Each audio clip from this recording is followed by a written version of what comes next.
जय हिंद साथियों, स्वागत है आपका सैनिक रामायण यूट्यूब चैनल में। और आप देख रहे हैं सैनिक रामायण का ये चैनल।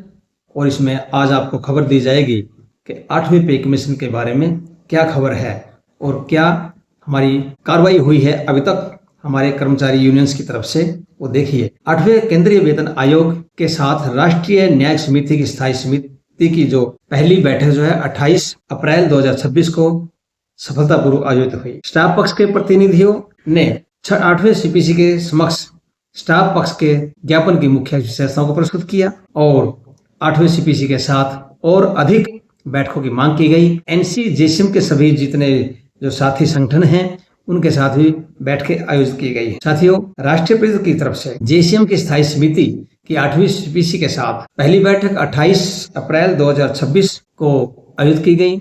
बैठक की अध्यक्षता से जो है श्रीमती न्यायमूर्ति रंजना प्रकाश देसाई ने की और इसमें प्रोफेसर पुलक घोष जो है अंशकालिक सदस्य हैं और श्री पंकज जैन जी जो स्थायी सदस्य सचिव हैं। और इसके अलावा 8वीं जो केंद्र पे कमीशन से जुड़े जो वरिष्ठ अधिकारी सीनियर ऑफिसर्स भी उपस्थित थे और स्टाफ की तरफ से किन्होंने इसको अटेंड किया है, किन साथियों ने इसका प्रतिनिधित्व किया है, वो नाम आपके सामने हैं। श्री शिव गोपाल मिश्रा जी जो इस सेक्रेटरी हैं कर्मचारी पक्ष की तरफ से, श्री एम राघवैया जी नेताजी हैं, ये श्री जे.आर. भोसले जी, श्री गुमान सिंह जी, श्री शिरू कुमार सदस्य हैं, रूपक सरकार जी, तपस बोस जी, पीयू खड़से, बीसी शर्मा जी, ये सभी मेंबर हैं कर्मचारी पक्ष की तरफ से। इन सभी ने ये 8वें पे कमीशन के साथ मीटिंग की है और मीटिंग में क्या पॉइंट उन्होंने रखे हैं उससे पहले इन्होंने 27 अप्रैल 2026 को भी सभी संगठनों के साथ जो है नेता सचिव और अन्य जो स्टाफ के सदस्यों ने अपने जो बैठक की थी और उस बैठक में क्या क्या पॉइंट थे वो 8वें से पे कमीशन जो कमेटी है चेयरमैन हैं उनके सामने ये प्रस्तुत किए हैं। जो बिंदु क्या है वो देखिए, ये 6 बिंदु हैं। 6 बिंदु के ऊपर बात करेंगे तो वे क्या है और उसमें फिर आएगा कि पे कमीशन पिछले पे कमीशनों ने क्या क्या बोला है, क्या क्या रिकमेंड किया था और वो क्या हुआ है या नहीं हो रहा है, उस पर विचार आप कर सकते हैं। तो आपके सामने देखिए हम 8वें ये क्या बोलते हैं। देखिए, एक मांग पत्र रखा गया है जो हमारी जो नेशनल कमेटी है, नेशनल कमेटी की तरफ से उन्होंने मांग पत्र रखा है जिसमें श्री शिव गोपाल मिश्रा जी सेक्रेटरी हैं और उनके साथियों ने क्या रखा है। पहले उन्होंने आभार व्यक्त किया है, क्या कि मांग थी वो मांग मान ली गई है और क्या थी कि हम 8वें केंद्रीय पे कमीशन के आभारी हैं कि उन्होंने प्रत्येक पर्सन के लिए अक्षरों की संख्या बढ़ाकर 20,000 कर दी है। साथियों, पहले क्या संख्या थी ये 20,000। इसमें 8वें पे कमीशन की साइट पे एक लिंक दिया था, उस लिंक पे जाकर के हमको अपनी मांगों को रखना होता था। तो उसमें क्या था, जो हम मांग रखते थे, जो पूरी डिटेल लिखते थे, पूरी डिटेल नहीं लिख पाते थे क्योंकि कम अक्षरों की थी वो। अब इन्होंने मांग रखी है तो उस मांग को जांच करके ये किया था मांग के भी 20,000 अक्षर इसमें होने कम से कम चाहिए ताकि हम अपनी मांग को पूरी डिटेल के साथ लिख सके। तो वो मांग मान ली गई, इसलिए उसका आभार व्यक्त किया पहले सबसे पहले पे कमीशन का। और उसके बाद ज्ञापन प्रस्तुत करने, जो हम ज्ञापन देंगे कर्मचारी जितने भी संगठन है, यूनियंस हैं, जितने भी डिपार्टमेंट्स है, विभाग है, उनके यूनियंस हैं जो ज्ञापन देंगे अपनी मांगों के बारे में। तो उसकी मांग जो थी वो 30 अप्रैल 2026 थी, लेकिन उसकी मांग रखी गई थी भी इसको 31 मई 2026 और के 1 महीना और बढ़ा दी जाए। तो ये मांग उसमें रखी गई थी। क्योंकि क्यों रखी कि काफी जो संगठन है, काफी जो कर्मचारी यूनियंस है वो ऑनलाइन के माध्यम से अपनी मांगों को रख नहीं पाए हैं और वो असमर्थ रहे हैं, कोई मजबूरी रही है उनको रख नहीं पाई, इसलिए इसका समय सीमा बढ़ा दिया जाए 31 मई 2026 तक। और यह भी निवेदन करते हैं कि 8वें जो सेंट्रल पे कमीशन संगठनों से पीडीएफ और वर्ड दोनों में के प्रारूपों को ईमेल के माध्यम से दिया जाए। कि पहले था कि आप ऑनलाइन ही भर सकते हैं, लेकिन ये मांग रखी है हमारी कमेटी ने कि ये आप जो ईमेल के माध्यम से भी ले सकते हैं, उसको लिया जाए ताकि वो अपना पूरा डिटेल में लिख करके मांग जो उनकी है वो ईमेल आपको की जाए, आपकी साइट पर भेज दी जाए। तो ये मांग उन्होंने रखी थी। आगे क्या है, दूसरा पॉइंट क्या है। दूसरे पॉइंट में दिया है कि जो अभी 2026 का जो साल है, हमारी जो जेसीएम कमेटी है, केंद्रीय सरकार कर्मचारियों के जो संयुक्त परामर्श तंत्र जिसको बोलते हैं, जेसीएम जिसको बोलते हैं, ज्वाइंट कंसल्टेटिव मैकेनिज्म सिस्टम जो है, इसका जो है अभी ये हीरक जयंती मना रहे हैं। इसका हीरक जयंती वर्ष है। इसको 1960 में बनी थी। और कैसे बनी थी? 1960 में केंद्रीय कर्मचारियों की जो 5 दिन की हड़ताल हुई थी, बहुत ही एक जबरदस्त हड़ताल थी वो, पूरे कर्मचारियों की पेन डाउन स्ट्राइक जिसको बोलते हैं वो कर दिया था। तो उसके बाद भारत सरकार ने केंद्रीय सरकारी कर्मचारियों के लिए एक द्विपक्षीय मंच के रूप में भी 2 पक्ष बनेंगे, एक सरकार और एक कमेटी बनेगी, उसके रूप में जो स्थापित किया था। जेसीएम जो राष्ट्रीय स्तर पर कैबिनेट सचिव की अध्यक्षता में सर्वोच्च निकाय है। जो हमारे कैबिनेट सचिव हैं, सेंट्रल गवर्नमेंट का जो कैबिनेट सचिव बोलते हैं उसको, तो वो उसके अध्यक्ष है। और ये बहुत ही एक उच्च स्तर का एक ये निकाय जिसको बोलते हैं ऑर्गेनाइजेशन है। और केंद्रीय सरकारी कर्मचारियों की जो सामान्य सेवा संबंधी जितने जो सर्विस हैं, जो सर्विस संबंधी मामले जितने भी हैं, और पेंशन भोगी जितनी सामान्य मांगे हैं, उनका ध्यान रखता है। पिछले 60 वर्षों में जेसीएम ने सौहार्दपूर्ण औद्योगिक संबंधों को बनाए रखने के लिए और संयुक्त परामर्श और आपसी विश्वास के माध्यम से सेवा संबंधी विवादों को सुलझाने में रचनात्मक और सकारात्मक भूमिका निभाई है। सर्वोच्च स्तर पर केंद्रीय सरकारी कर्मचारियों के प्रतिनिधि निकाय होने के नाते, ये मतलब सेंट्रल गवर्नमेंट का जो कर्मचारी है उनका जो प्रतिनिधि होने के नाते, सभी पूर्व वेतन आयोग अपनी सिफारिशों को अंतिम रूप देने से पहले ध्यान दें कि जितने भी पिछले पे कमीशन बैठे थे वो सारे अपनी जो फाइनल रिपोर्ट देते थे, वो रिपोर्ट देने से पहले, अंतिम रूप देने से पहले, वो ये जो हमारी कमेटी बनी है, JCM committee, joint consultative mechanism committee जो बनी है, इसके साथ वो लगातार बातचीत करते थे, नियमित बात करते थे और सलाह लेते थे, और क्या समस्या है, क्या मांगे, उनको पूछते थे। तो ऐसा हमें विश्वास है, अब बोला गया है, लिखित में दिया है कि हमें ऐसा विश्वास है कि 8वां पे कमीशन भी एक समय सारणी तैयार करेंगे और जिसके अनुसार कर्मचारी पक्ष के साथ नियमित बातचीत होगी। कि एक समय सारणी का मतलब टाइम टेबल, उसकी डेट जैसे हो, डेट बताई जाए और समय बताया जाए, उसके मुताबिक हमारी जो मांगे सुनी जाए और ऐसी बैठकें हों, ऐसा एक मैकेनिज्म तैयार किया जाए। ये मांग दूसरे पैरे में रखी गई है। तीसरा क्या रखा है? राष्ट्रीय न्यायिक आयोग परिषद के कर्मचारी पक्ष को द्वारा प्रस्तुत ज्ञापन में केंद्रीय सरकारी कर्मचारियों के सामान्य सेवा मामलों और पेंशन भोगियों की मांगों को शामिल किया गया है। वही राष्ट्रीय न्यायिक आयोग परिषद के घटक जो संगठन है, जो उसकी जो सब ऑर्गेनाइजेशन हैं, भारत सरकार द्वारा मान्यता प्राप्त विभिन्न मंत्रालयों के जो यूनियंस और संघ जो संबंधित मंत्रालय हैं और विभाग से जितने भी जुड़े कैडर्स हैं, उनके मुद्दों को और उन मंत्रालय और विभागों से संबंधित जो विशिष्ट मुद्दे, जो कुछ एक खास मुद्दे हो जाते हैं, जैसे रेलवे के हैं, डिफेंस के हैं, इनकम टैक्स के हैं, पोस्टल्स के हैं, और जो ऑडिटर जनरल्स जो होता है, ऑडिटर एंड ऑडिटर जनरल के जो होते हैं, जो सीजीए डिपार्टमेंट्स होता है, लेखा डिपार्टमेंट्स जो हमारा है, ऑडिट डिपार्टमेंट, जो उस पर आदि पर प्रस्तुत ज्ञापन प्रस्तुत करेंगे। इन सभी सरकारी संगठनों को मौखिक साक्ष्य प्रस्तुत करने और 8वें सीपीसी के समक्ष अपना पक्ष रखने के लिए अलग समय दिया जाए। जैसे अब इन कमेटी ने तो रख दिया, लेकिन ये भी रखा है अलग अलग जो डिपार्टमेंट्स है, रेलवे है, डिफेंस है, इनकम टैक्स वगैरह है, जो सीजीए डिपार्टमेंट्स हैं और जो हमारे पोस्टल डिपार्टमेंट्स हैं, ये बोला गया है भी इनकी जितनी यूनिट्स हैं, इनके साथ भी अलग अलग जो है समय दिया जाए, उसके मुताबिक समय सारणी बनाई जाए, टाइम टेबल बनाया जाए और उनको अलग समय दिया जाए, उनके साथ मीटिंग की जाए। हमने इस संबंध में एक अनुरोध पत्र प्रस्तुत किया है, मतलब कि लेटर इसके बारे में दिया गया है, अनुरोध किया गया है। चौथा पॉइंट क्या है?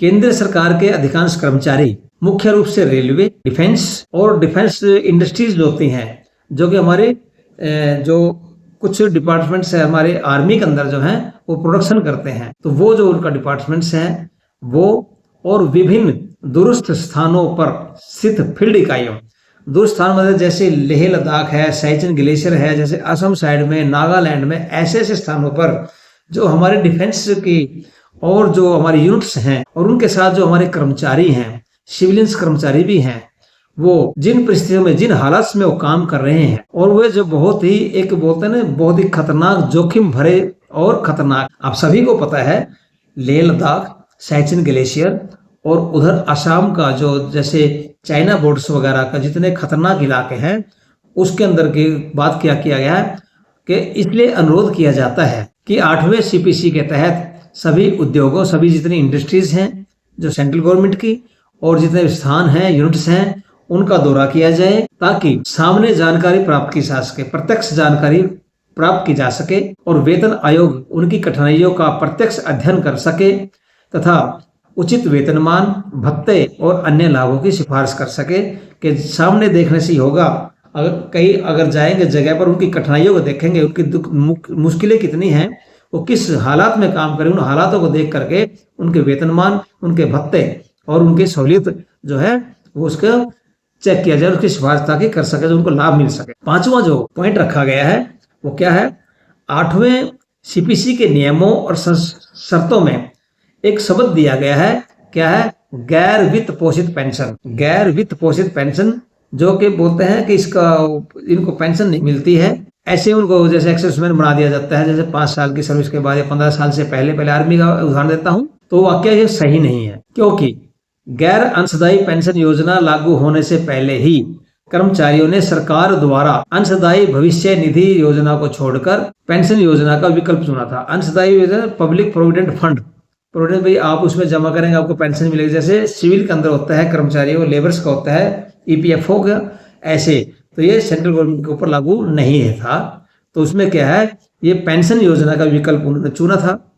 इसलिए केंद्रीय सरकारी कर्मचारियों के लिए गैर अंशदायी पेंशन योजना को जारी रखना पूरी तरह से उचित है, ये मांग रखी गई। और आगे विश्वास जताया गया है हमारी कमेटी द्वारा पे कमीशन के ऊपर, 8वें पे कमीशन के ऊपर, कि हमें विश्वास है कि आज की चर्चा सकारात्मक रूप से समाप्त होगी और निकट भविष्य में हमारी आगे की बैठकों और चर्चाओं के लिए एक मजबूत ढांचा तैयार किया जाएगा, आधार तैयार किया जाएगा। क्योंकि सशस्त्र बलों के कर्मियों, अर्धसैनिक बल जितने हमारे डिफेंस के कर्मचारी हैं और जो हमारी पैरामिलिट्री फोर्सेस के जैसे असम राइफल्स है, सीआरपी है, बीएसएफ है, ये इनके जितने 45 लाख केंद्रीय कर्मचारी और करीब 69 लाख पेंशन भोगी। तो 8वें पे कमीशन से एक सकारात्मक और उत्साहजनक सिफारिशों की बेसब्री से इंतजार कर रहे हैं। खासकर डिफेंस का और पैरामिलिट्री फोर्स जो बेल्ट की नौकरी जितनी भी हमारी है वो 8वें पे कमीशन का बेसब्री से इंतजार कर रहे हैं।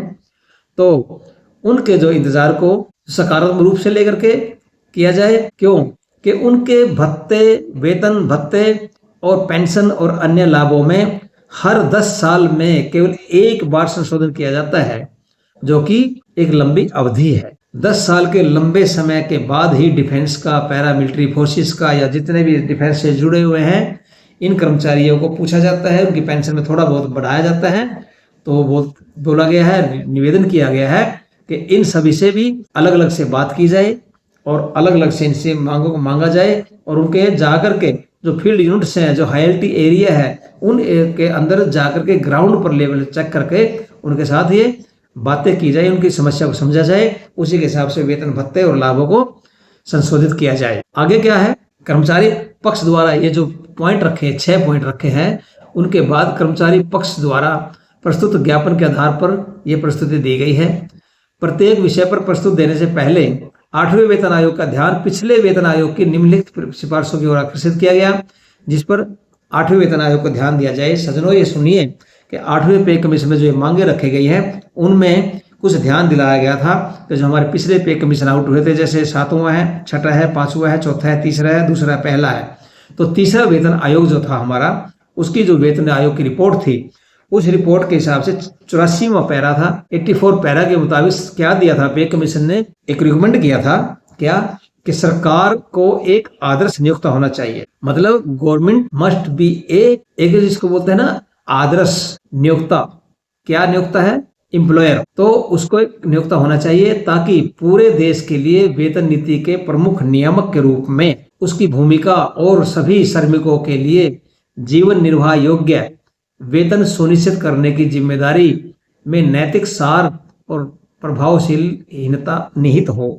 क्या कि सरकार एक अच्छा जो आदर्श नियोक्ता होना चाहिए और जो कि देश की जो वेतन नीति है उसके जो प्रमुख नियामक के रूप में कि सरकार ही देती है, उसके प्रमुख रूप उसकी भूमिका और सभी जो जितने भी श्रमिक हैं, जितने काम करने वाले कर्मचारी हैं, उनके जो निर्वाह योग्य, जीवन निर्वाह योग्य उनके वेतन भत्ते जो सभी निश्चित करने की जिम्मेदारी किसकी है, सरकार की है, और वो उसमें प्रभावशीलता हो और नैतिक सार हो।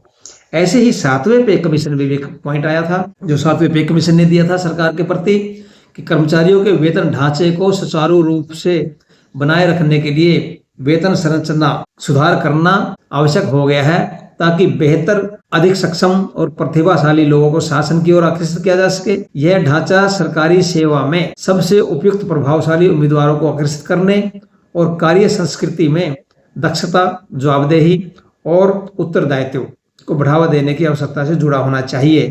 क्या कि भाई सरकार जो ऐसा एक वेतन ढांचा बनाए, ऐसा एक सिस्टम बनाए ताकि जो सिविल से आदमी जो है, जैसे डिफेंस के अंदर है, एक अच्छा पढ़ा लिखा क्वालिफाइड आदमी आना नहीं चाहता। क्यों कि आर्मी के अंदर सबसे पहले कहा गया है, आज भी सबसे ज्यादा वेतन भत्ते कम हैं, बहुत कम है ये सिविल की बजाय। तो वो अगर बढ़े तो अच्छे काम करने वाले, अच्छे नॉलेज वाले और अच्छे जिम्मेवार लोग ये सेना में या सेंट्रल गवर्नमेंट में आ सकते हैं। तो उस चीज को करना चाहिए। ये तो ये मांगे इन्होंने हमारी जो सेंट्रल के कर्मचारियों की कमेटी है, जेसीएम जो जॉइंट कंसल्टेटिव मैकेनिज्म कमेटी है, उन्होंने रखी है। और ये मांगे पे कमीशन के सामने कुछ मांगे से मान ली गई है, जैसे आभार व्यक्त किया 20,000 शब्द में ये आप दे सकते हैं। तो आगे एक साइट है पे कमीशन की 8cpc.gov.in, तो आप उस पर जाकर के भी अपनी मांगे रख सकते हैं। उसमें लिंक दिया हुआ, उस पर जाकर भर सकते हैं, सुझाव दे सकते हैं आपके क्या सुझाव है सभी कर्मचारी तरफ से। तो ये आज की वीडियो में इतना ही। आगे कुछ एक मांगे इसमें बची है, क्या क्या मांगे हैं वो मैं अगली वीडियो में बताऊंगा आपको। अगली वीडियो ये देखते रहिए और वीडियो को शेयर कीजिए, सभी साथियों को शेयर कीजिए, लाइक कीजिए और इस चैनल को सब्सक्राइब कीजिए। आपका बहुत बहुत धन्यवाद। जय हिंद, जय भारत।